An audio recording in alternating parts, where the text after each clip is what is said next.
Arthur here, the French Pyrenees, a playground of asphalt carved into the mountains, calling out to anyone who loves to ride.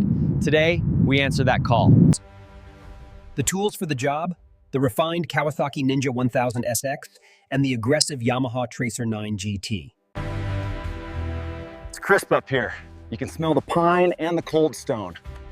Let's see what these machines are made of. Dropping into the first valley, the Ninja's inline 4 is incredibly smooth, just pulling effortlessly. Behind me, the Tracer's cross-plane triple engine has that distinct, angry growl. It sounds ready to attack the corners. The Pyrenees don't do straight lines. Every few hundred meters, you're hard on the brakes. The braking on the Ninja is progressive, confidence-inspiring. You need it when the drop-off is right there.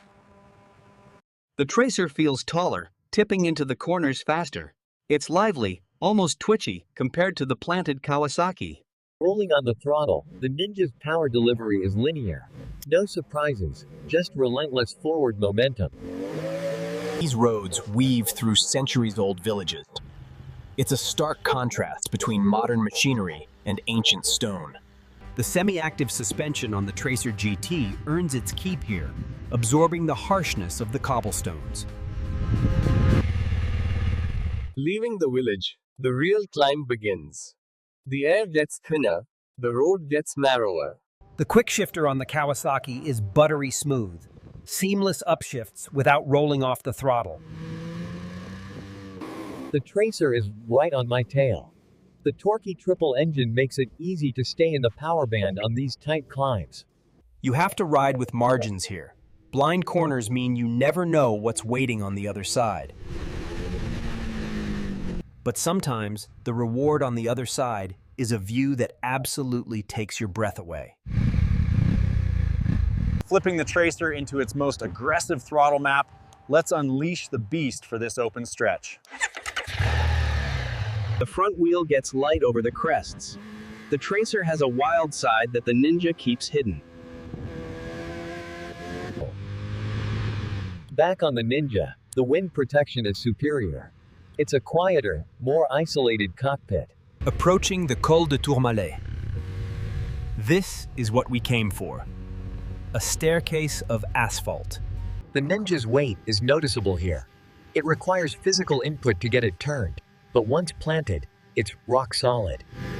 The Tracer dances through these tighter turns. The wide handlebars give you immense leverage. Working hard in first and second gear, the engines are running hot in this thin mountain air. Overtaking power is crucial. The inline 4 spins up quickly, getting the job done without drama. The road surface is degrading near the summit. The Tracer's longer suspension travel soaks up the worst of it. The Ninja feels a bit firmer, communicating every ripple. It's sportier, but maybe less forgiving.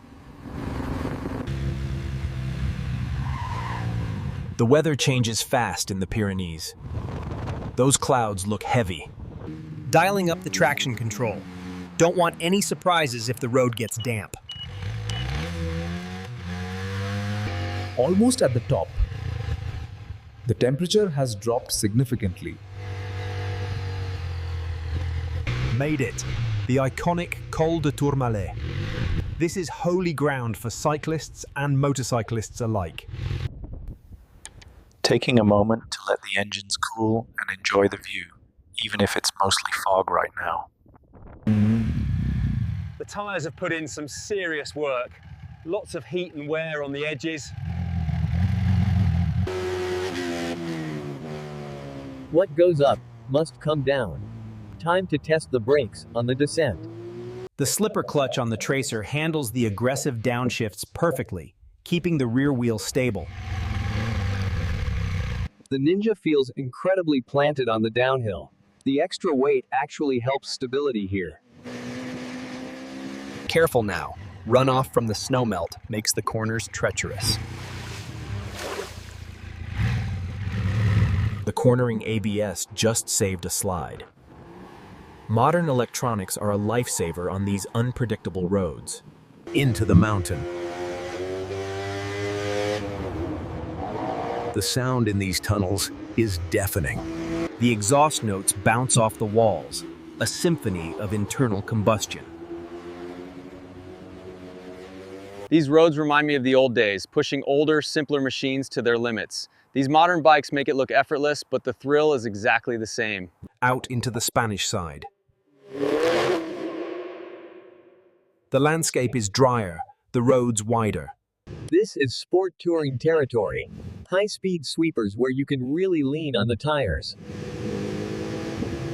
The Ninja is absolutely in its element here. Smooth, fast, and unshakable. The Tracer is agile, flicking side to side with less effort than the Kawasaki. Both bikes swallow gear effortlessly. True Grand Tourers disguised as sport bikes. Thirsty work. Time to feed the beasts and stretch the legs. The Tracer seems to be sipping fuel a bit faster than the Ninja on this aggressive run.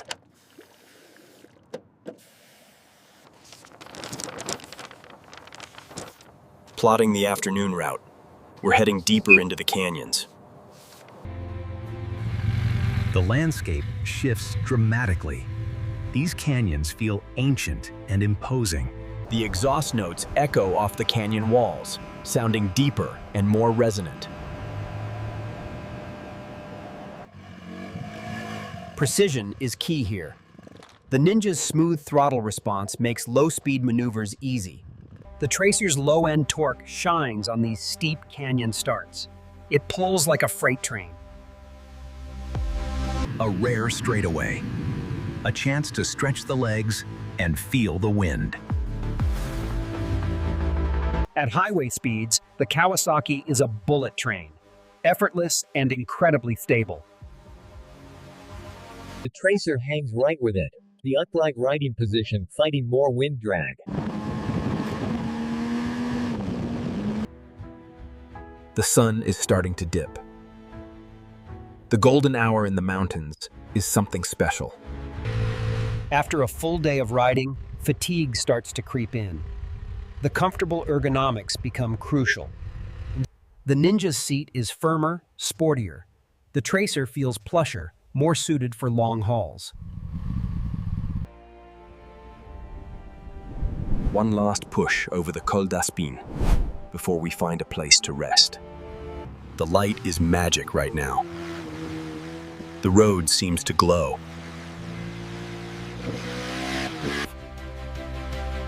The Tracer looks menacing against the skyline. A true modern sport tourer.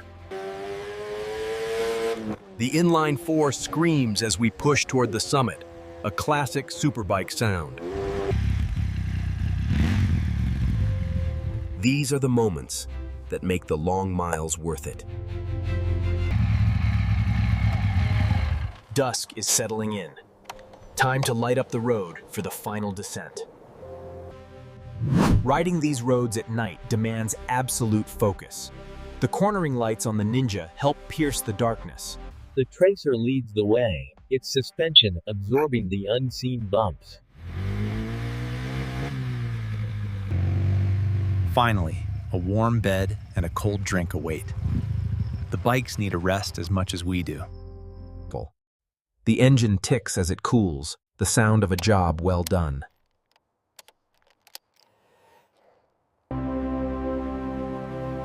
Day 2.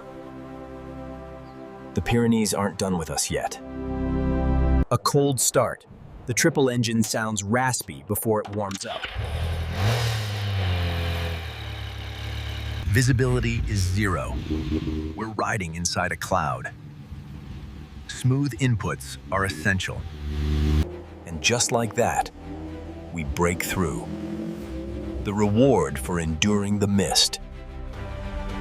The surface is sketchy. The Tracer's electronics package works overtime to keep the rear tire in line. The Ninja feels incredibly precise. You can put the front wheel exactly where you want it. It comes down to preference. The Ninja is the refined gentleman's express. The Tracer is the energetic hooligan. In these fast sweepers, they are incredibly evenly matched. Two different ways to devour miles rapidly. Leaving France behind. These mountains have tested the machines and the riders. The Pyrenees demand respect, and in return, they give you the ride of a lifetime. 2. Exceptional sport tourers. No matter which key you grab, you're in for an adventure. I still remember riding my first clunky bike up a hill half this size. The journey never changes, just the machinery. Until next time.